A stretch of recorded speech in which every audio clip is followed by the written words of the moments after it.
เปิดตั้งแต่ปี1982ก็หลายปีละแต่ข้าวโพเมคนนะประมาณ30 กว่าปีแล้วเนาะไก่เฮาหมาไก่เฮามือละร้อยอันนี้มันอาชีพนี้มันสืบต่อของพ่อกับแม่มันกับบุมีสูตรมันจะต้มไก่ธรรมดาไม่ซื้อมีแต่ว่าเวลาเขาต้มไก่นะเขาลวกไก่ก่อนเวลาเขาต้มไก่เขาก็จะเทียนเอาน้ำหนึ่งน้ำสองน้ำสามน้ำหนึ่งเขาจะไม่ได้ใส่เกลือเขาจะแซ่น้ำมันออก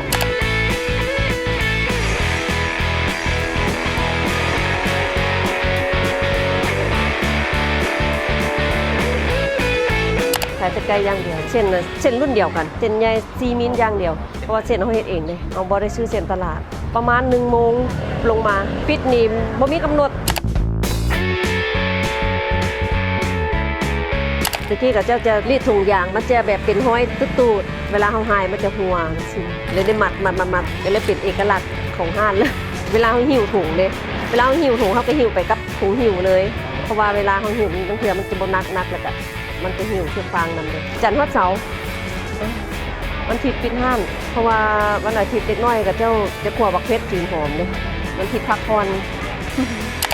ไฟสวยกับวัดพระภูพระไซนี่แหละมันมี2 วัด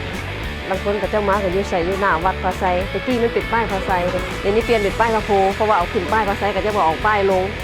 เจ้าถามว่ากับเปลี่ยนพระไซกับเจ้าเขียนที่พระโพสต์เลยเจ้าเอาป้ายลง